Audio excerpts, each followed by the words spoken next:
सबको जय मसीह। आज हम इस छोटे से क्लिप के द्वारा ये सीखेंगे कि परमेश्वर ने इंसान को गलती करने के बावजूद भी कैसे बचाया। आमीन। परमेश्वर बहुत महान है, उसकी सामर्थ अपार है। उसने आकाश, पृथ्वी और जो कुछ उसमें है उसकी रचना की। जब हम देखते हैं कि परमेश्वर ने क्या क्या रचा, हम आश्चर्य और चकित रह जाते हैं। जो कुछ परमेश्वर ने रचा था वह अच्छा था। हर एक चीज उसकी सामर्थ और भलाई को प्रकट करती है। परमेश्वर ने भिन्न भिन्न प्रकार के पेड़ पौधे और जीव जंतु को बनाया।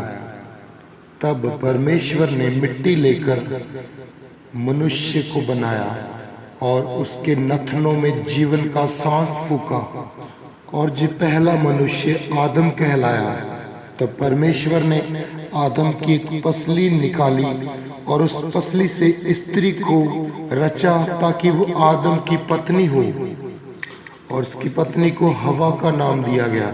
परमेश्वर ने अपने स्वरूप में उनको रचा, इसलिए वह दोनों परमेश्वर की संगति का आनंद उठाते थे और भविष्य में परमेश्वर की संगति में रहते थे।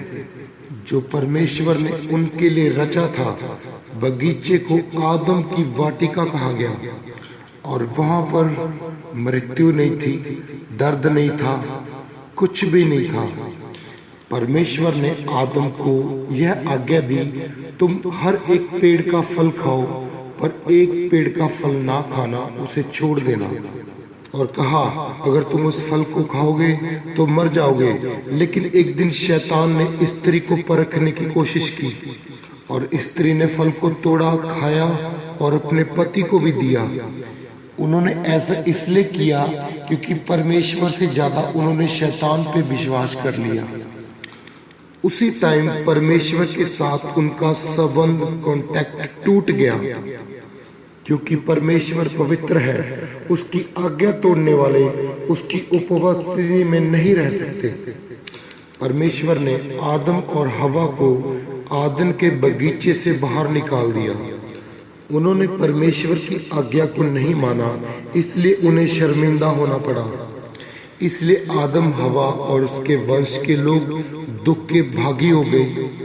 लेकिन परमेश्वर बहुत दयालु है, उसने मनुष्य से प्यार करना नहीं छोड़ा और परमेश्वर ने मनुष्य को फिर से अपनी संगति में वापस लाने का रास्ता तैयार कर लिया था। परमेश्वर पवित्र शास्त्र में, बाइबल में अपनी योजना को प्रकट करता है, जिसके द्वारा मनुष्यों को उनके पापों से बचाएगा और मनुष्यों के पाप और उनकी शर्मिंदगियों को उनसे आजाद करके परमेश्वर उनको अपनी संगति में वापस लाएगा। भविष्यवक्ता इब्राहिम के ऊपर परमेश्वर ने अपनी योजना का एक हिस्सा प्रकट किया। इब्राहिम परमेश्वर पे विश्वास करता था और उसका आदर भी करता था, और परमेश्वर ने इब्राहिम को कहा कि मैं तेरे कारण सबको आशीष दूंगा। और परमेश्वर ने वादा किया कि उसकी जाति को समुद्र की रेत की कण के समान और आकाश के तारों के समान बनाएगा। और परमेश्वर ने इब्राहिम को अपना मित्र माना, दोस्त माना। एक दिन परमेश्वर ने इब्राहिम की परीक्षा ली कि वो उसकी आज्ञा को मानता है या नहीं। और परमेश्वर ने कहा कि तू मेरे लिए अपने इकलौते पुत्र का बलिदान कर। इब्राहिम इस बात को जानता था कि परमेश्वर एक पुत्र के बदले में मुझे बहुत बड़ा वंश देगा।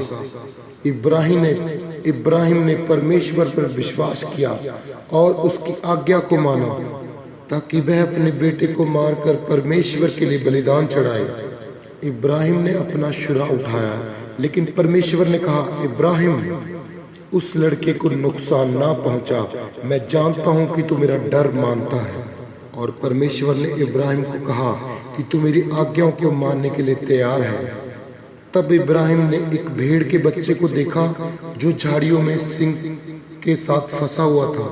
इब्राहिम ने अपने पुत्र के बदले उस भेड़ का बलिदान चढ़ाया।